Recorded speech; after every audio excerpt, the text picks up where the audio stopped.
नमस्कार दोस्तों और साथियों, विनायक कंपटीशन क्लासेस में आपका एक बार फिर से स्वागत है। हम लेकर के आ गए हैं पर्यावरण का सुपर स्पेशल बेसिक डोज का पार्ट 5। तो आइए शुरू करते हैं आज का ये वीडियो, तो आपको निश्चित रूप से पसंद आएगा।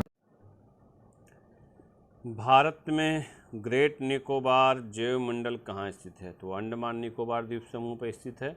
भारत में सुंदरवन जीवमंडल कहाँ स्थित है? पश्चिम बंगाल में। भारत का सबसे बड़ा मरुस्थल कौन सा है? तो थार राजस्थान का मरुस्थल सबसे बड़ा मरुस्थल है। भारत में मानस जीवमंडल किस राज्य में स्थित है? भारत में मानस जैवमंडल असम में स्थित है। उत्तराखंड जीवमंडल स्थित है। उत्तराखंड में नंदा देवी जीवमंडल कहाँ है? उत्तराखंड में। कर्नाटक, केरल, तमिलनाडु की सीमा पर कौन से जीवमंडल स्थित हैं? तो कर्नाटक, केरल, तमिलनाडु की सीमा पर नीलगिरी जीवमंडल स्थित है। भारत और श्रीलंका के बीच स्थित समुद्री जीवमंडल कौन सा है? तो मन्नार की खाड़ी भारत और श्रीलंका के बीच स्थित समुद्री जीवमंडल है।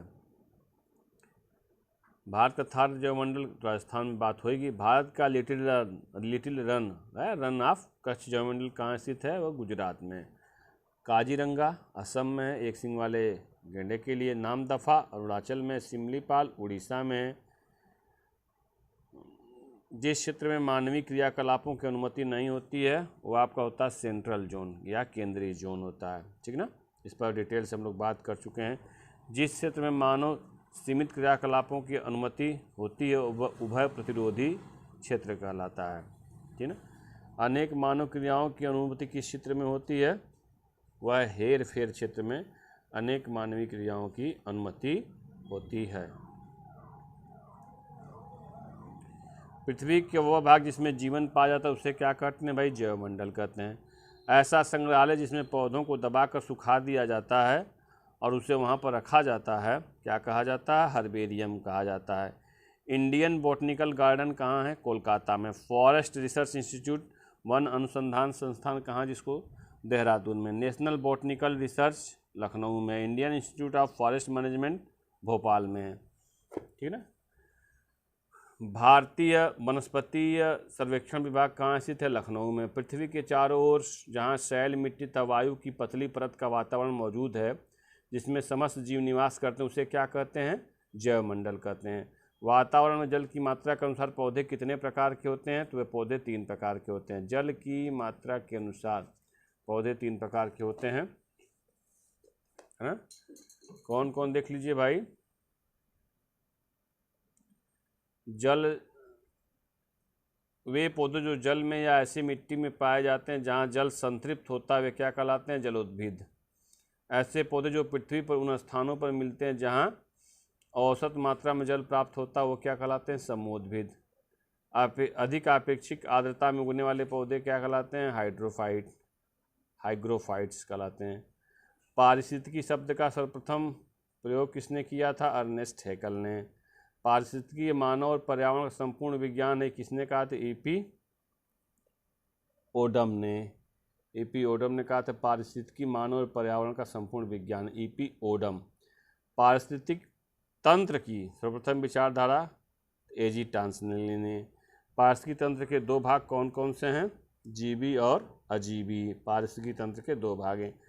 पारिस्थितिकी तंत्र में निरंतर आवश्यकता किसकी होती है? पारिस्थितिकी तंत्र में निरंतर आवश्यकता ऊर्जा की होती है। पारिस्थितिकी तंत्र का क्या महत्व है? पदार्थों का चक्रण तथा ऊर्जा का प्रवाह, यही पारिस्थितिकी तंत्र का महत्व। अगर आपसे यह पूछ दे कि विश्व का सबसे बड़ा पारिस्थितिकी तंत्र कौन सा, तो आप बताइएगा जलमंडल। परितंत्र में ऊर्जा का प्राथमिक स्रोत क्या है? सूर्य का प्रकाश ही ऊर्जा का प्राथमिक स्रोत है। परितंत्र में मानव की स्थिति क्या भाई? मानव सर्वाहारी है। घरों में साज सज्जा की सामग्री में रखे गए कृत्रिम परितंत्र को क्या कहते हैं? एक्वेरियम कहते हैं। सामान्यतः मनुष्य द्वारा बनाया जाने वाला सबसे छोटा परितंत्र एक्वेरियम है। परितंत्र में प्राथमिक उपभोक्ता क्या है? परितंत्र में प्राथमिक उपभोक्ता शाकाहारी प्राणी जो है प्राथमिक उपभोक्ता हैं। पृथ्वी तथा उसका वातावरण जिसमें जीवधारी रहते हैं क्या कहलाते हैं? जीवमंडल कहलाते हैं। पृथ्वी तथा उसका वातावरण जिसमें जीवधारी रहते हैं क्या कहलाते हैं? जीवमंडल कहलाते हैं। पारिस्थितिकी तंत्र में उच्चतम पोषण स्तर प्राप्त होता है सर्वाहारी। क्यों? मानव निर्मित पारिस्थितिकी तंत्र है फसल परितंत्र, मानव निर्मित पारिस्थितिकी तंत्र है। परितंत्र में बाँझ का स्थान क्या है? सर्वोच्च उपभोक्ता का स्थान बाँझ का है। विश्व का सर्वाधिक विक्षुब्ध पारिस्थितिकी, सबसे ज़्यादा डिस्टर्ब पारिस्थितिकी तंत्र कौन सा माना जाता है भाई? जो मानसूनी बायोम होता है ना, उसको सर्वाधिक विक्षुब्ध पारिस्थितिकी तंत्र माना जाता है। खाद्य श्रृंखला में ऊर्जा का प्रवाह कैसा होता है? एक दिशीय होता है। घास स्थलीय परितंत्र की संख्या का पिरामिड कैसा बनता है? सीधा बनता है। एक वृक्ष पारिस्थितिकी तंत्र में संख्या का पिरामिड उल्टा बनता है। आधुनिक वैज्ञानिक युग में विश्व की सबसे गंभीर समस्या क्या है? तो सबसे गंभीर समस्या पर्यावरण प्रदूषण है। अब देखिए, सबसे लंबा जीवित वृक्ष कौन है? सिकुआ, यूएसए, उत्तरी कैलिफोर्निया, 379 फीट का यह वृक्ष सबसे लंबा जीवित वृक्ष है। बाकी आप इन सिटू एक्सिटू के बारे में दूसरे वीडियोस को देख करके डिटेल से पढ़ लीजिएगा। शांत घाटी कहाँ है? केरल राज्य के पलक्कड़ जिले में है। वेटलैंड डे कब मनाया जाता है? या विश्व नम दिवस कब मनाया जाता है? 2 फरवरी को वेटलैंड डे या विश्व नम दिवस मनाया जाता हो। 2 फरवरी 1971 से ईरान के रामसर शहर में सम्मेलन के बाद समझौते पर हस्ताक्षर हुए थे, तब से वेटलैंड डे मनाया जाता है।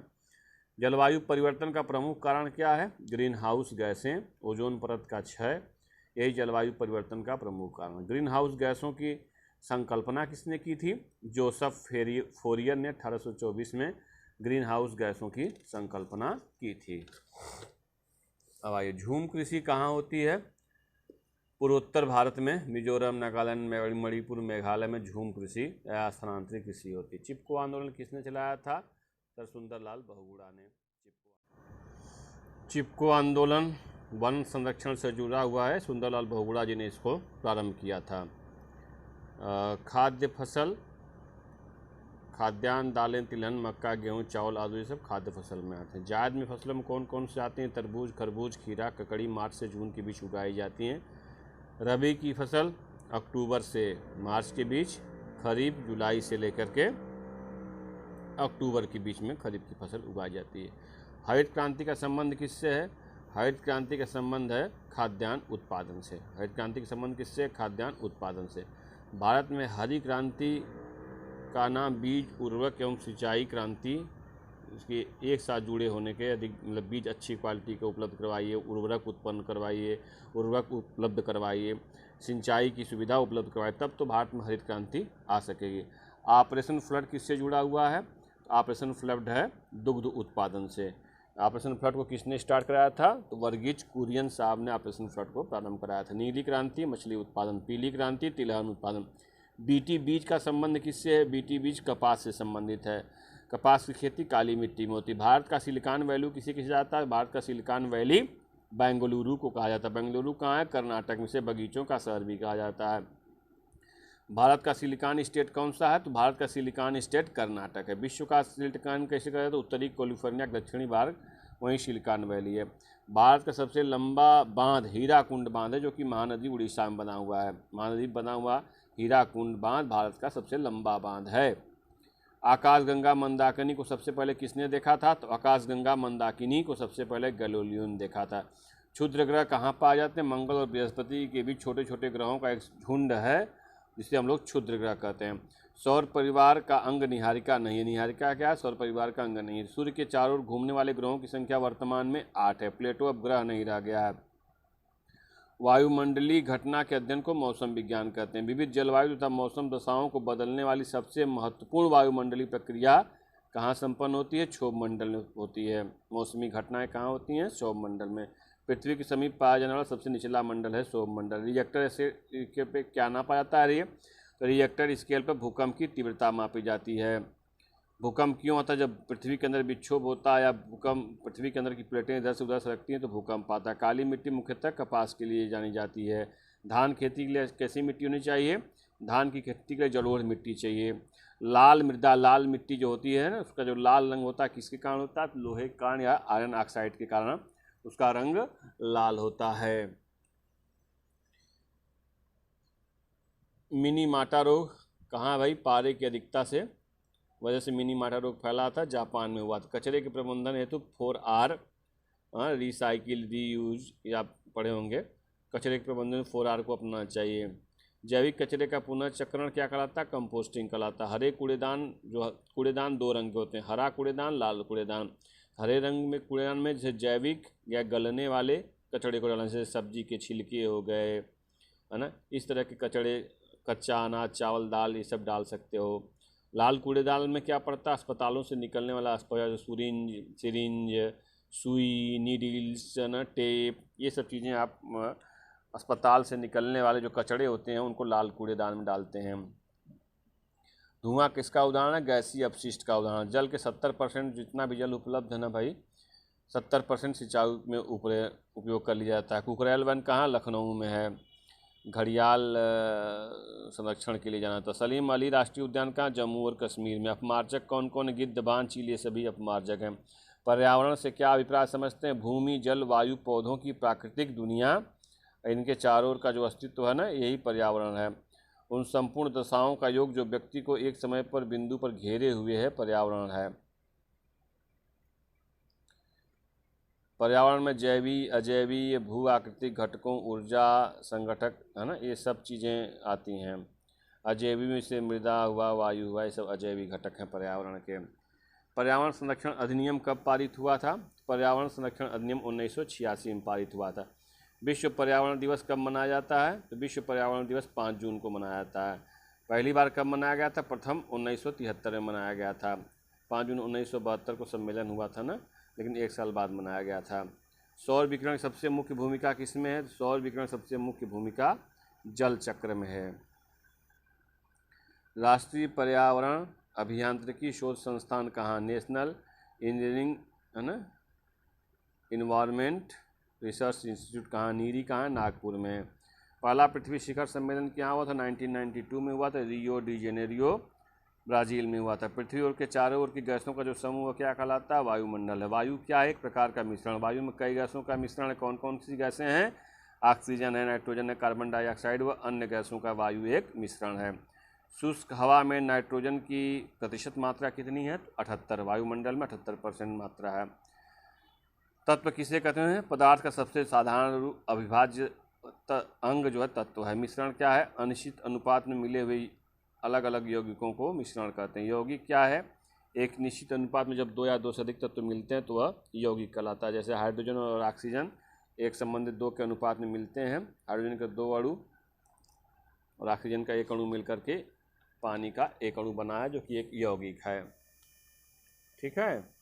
वातावरण में सर्वाधिक प्रतिशत किसका है? नाइट्रोजन का है। पेड़ पौधे, वनस्पतियाँ समाप्त हो जाएं तो क्या हो जाएगा दुनिया में? ऑक्सीजन की कमी हो जाएगी। पेड़ पौधों का कार्य क्या है? पेड़ पौधों क्या भोजन बनाते समय कार्बन डाइऑक्साइड का अवशोषण कर लेते हैं, शोर या ध्वनि प्रदूषण का अवशोषण करते हैं। ग्रीन मफलर इसी को कहा जाता है। ऑक्सीजन को मुक्त करते हैं, यही पेड़ पौधों का काम है, पर्यावरण को शुद्ध रखते हैं। कार्बन डाइऑक्साइड की मात्रा का बढ़ना श्वसन के लिए खतरा हो जाएगा। जैविक पदार्थों का क्षय ज्वालामुखी की वजह से होगा। प्रकाश संश्लेषण कार्बन डाइऑक्साइड की मात्रा को कम करता है। प्रकाश संश्लेषण की क्रिया क्या होती है? जब पेड़ पौधे अपना भोजन बनाते हैं ना, तो कार्बन डाइऑक्साइड का अवशोषण कर लेते हैं। यूनेप का मुख्यालय कहाँ है? केन्या नैरोबी में है। का स्थापना कब हुई थी? 1972 में। United National Environment Programme, UNEP. विश्व मौसम विज्ञान संगठन का मुख्यालय कहाँ है? जेनेवा। स्थापना कब हुई थी? 23 मार्च 1950। इको मार्क क्या है? जो पर्यावरण की दृष्टि से उत्तम होता है उसे यूको मार्क दिया जाता है ना। पर्यावरण अनुकूलन उपभोक्ता उत्पादों को चिन्हित करना, इको मार्क। शुष्क बर्फ किसे कहते हैं? कार्बन डाइऑक्साइड को शुष्क बर्फ कहते हैं, आग बुझाने में प्रयुक्त होती है, इसे ठोस बर्फ कहते हैं। विश्व जल दिवस कब मनाया जाता है? तो विश्व जल दिवस 22 मार्च को मनाया जाता है। चंद्रप्रभा वन्यजीव अभ्यारण्य कहाँ है? चंदौली में। गिरी वन्यजीव अभ्यारण्य कहाँ है भाई? एशियाई शेरों के लिए प्रसिद्ध है, गुजरात में। ग्रीन मफलर क्या होता है? सड़कों के किनारे पेड़ों को लगाना जिससे ध्वनि प्रदूषण कम हो, यह योजना ग्रीन मफलर के तहत आती है। किस खाद्य श्रृंखला में शाकाहारी प्राथमिक उपभोक्ता हैं? किसी भी खाद्य श्रृंखला में शाकाहारी प्राथमिक उपभोक्ता हैं। हरे पेड़ पौधे क्या हैं? उत्पादक हैं, क्योंकि अपना भोजन स्वयं बनाते हैं। पारिस्थितिकी तंत्र के तत्वों के चक्रण, जैव भू रासायनिक चक्र। अंतर्राष्ट्रीय ओजोन दिवस कब मनाया जाता? 16 सितंबर को अंतर्राष्ट्रीय ओजोन दिवस मनाया जाता। मॉन्ट्रियल समझौते के तहत 16 सितंबर 1987 को पहली बार मनाया गया था। मरुस्थलीय प्रदेशों में कैक्टस के पौधे पाए जाते हैं। टाइटन किस ग्रह का उपग्रह है? शनि का उपग्रह है। गैनीमेडे किसका उपग्रह है? बृहस्पति का उपग्रह है।